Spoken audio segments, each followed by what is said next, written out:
Hello my fellow readers. In this video I'm going to go over 3 recent reads, manga.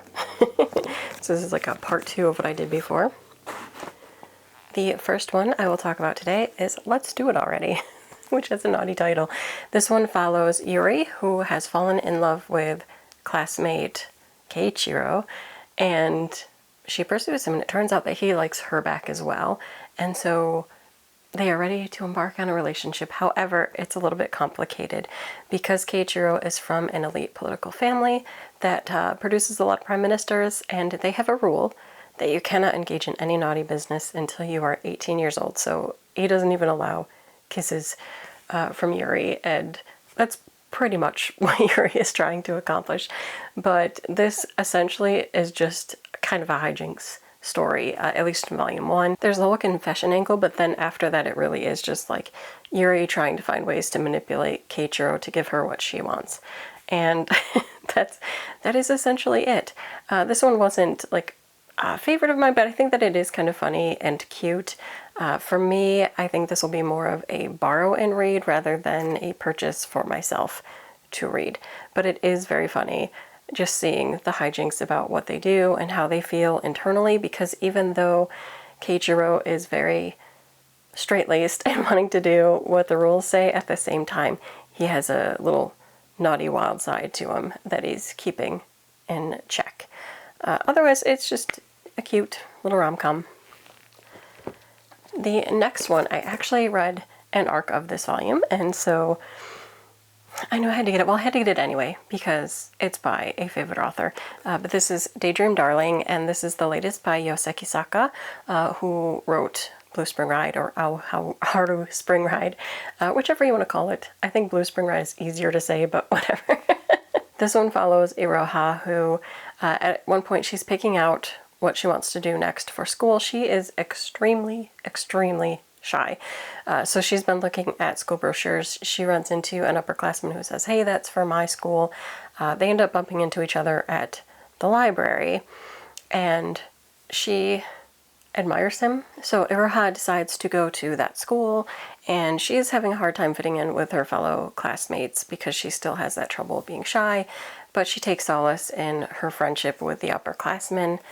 However, it ends up getting revealed that all of her conversations with the upperclassmen are not real. He's not really there.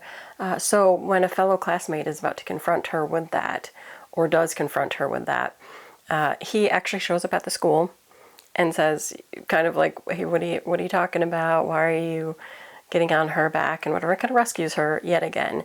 And so it really becomes a story of her weaning herself off of the daydream version of him, at least for volume 1, and becoming friends with the real So, who is his name. So she gets to actually meet him and start befriending him, and he kind of encourages her to stop talking to the fake him and learn who the real him is and what the real him would say and do. At the same time, it's kind of also breaking her out of her shell and getting her to meet and interact with her fellow classmates, because she does want to do that. She just struggles to communicate and have that. So the classmate that was going to confront her about the fake So conversations really just wants to befriend her. I wonder if there's going to be a little conflict, not conflict, but a little, I don't really want to call it a love triangle. I do feel like there's some hints in this. So ended up leaving his first year in high school. So I'm wondering what's going on there. Like, what is the illness that he had, and is it something that is going to lead to more dramatic stuff happening in later volumes? I don't know yet, but that's where my brain is going. So I think there's going to be a little bit of tension between the classmate and So Iroha, and there's a friend that Iroha made too that's a female friend, and now I can't remember her name because I'm terrible with names. But I look forward to reading more of this series and finding out like what happens with all of the characters. And I'm trying to think if there's anything else that I remember I wanted to point out about it. I like it a lot. Oh, and So is now in her grade because he missed so much school the previous year. So he's no longer an upperclassman. And so part of that is also him like telling her to stop calling him like a senior to her, because now they're in the same grade. But looks really sweet so far. I think it's going to be an emotional read. Just my take on what I'm reading. And of course I love stories where people are encouraged to break out of their shell and find out more about themselves. And I think that's going to happen a lot here. And so finally, this is my most recent read, is The Princess Groom, Volume 1. And this one is wild. And this one, we follow Letitia and Gilbert, although I kind of always want to say Gilbert, because I feel like there's a bit of a French twist on here, because like they call her the Belle Poupée, which is French for the beautiful puppet. So I feel like there's just a little French thing, so I always want to call him Gilbert. I have no idea. You can call him Gilbert, you can call him Gilbert, it's the same name.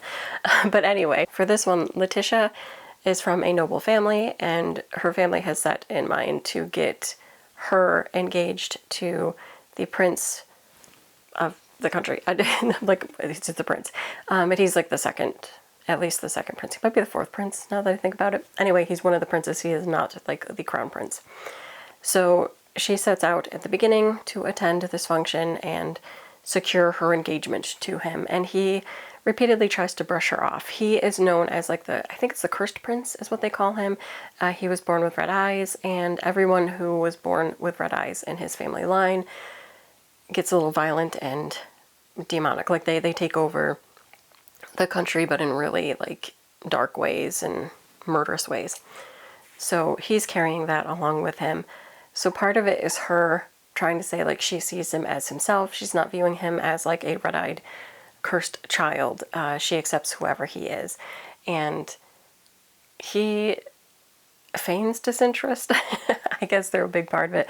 But at the same time, he's always taking care of her. So he'll make sure like she has food, that she gets rest and sits down, that people don't harass her. But it also turns out that Letitia has a secret, because she has this power. Well, one, she has power where she controls this frost dragon. And then two, because her mother was worried about her, she has this ring that changes her body structure from female to male. And so that's a big part of it too, where there is a background character that everybody is obsessed with because he comes and saves the day and he has this frost dragon, but it's really her. And at one point in this, there is a big brouhaha, a big battle, and she reveals herself to Gilbert and the other women. I don't want to get too much into details about where those women are working, but essentially she reveals herself as this figure, and really Gilbert becomes enamored completely with her.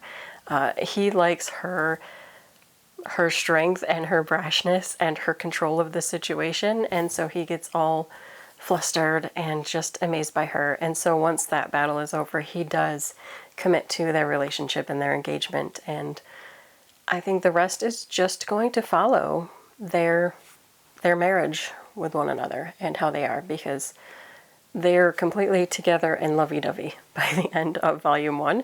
So I'm assuming that the rest is just going to follow whatever. Maybe there's political stuff that happens, and maybe they go on missions to save things. I don't know. There's hints at the end that go over like stuff's gonna happen, but I don't know exactly what. But I do look forward to it with this one, because I think this has humor, it has a lot of heart, it's just really cute. This is based on a light novel. I don't know if we have or if we're going to get the light novel in America, but this is based on a light novel, and I very much enjoyed it. And at the end, the author has a little note about how they like this adaptation. So I think that's it. This is my 3 recent manga reads, and I think I would recommend all of them, but I think it really depends on what you're looking for. Like, this has fantasy, romance, and humor. This one is just romantic humor. Again, I think this one for me is a borrow. These two are definite buys. I'm going to continue both of these series. I enjoyed them so much. Obviously, Yosaki Saka is a favorite of mine. I will always get her work, but I think this one is much more back to the emotional drama that a lot of the older series was. I have not, my big confession, I have not finished reading Sakura or Sakura Saku, I don't remember. I haven't finished that one, and I am currently on the hunt for my volume 1 because I know I own it, but I don't know where I put it. So once I can find it, I will get the rest of that series, and then I think I'm going to buy it all at once. I do enjoy, read it all at once. I do enjoy kind of waiting. I think with this one I'll try to buy volume by volume and read, but I do enjoy a good wait till it's done, and then I can just enjoy the whole thing. I'll just binge read it. But I'm looking forward to this one, looking forward to this one, and I think this one might be fun, but again, borrow. So there you have it, my 3 recent reads. That's it for this video. Until next time, bye.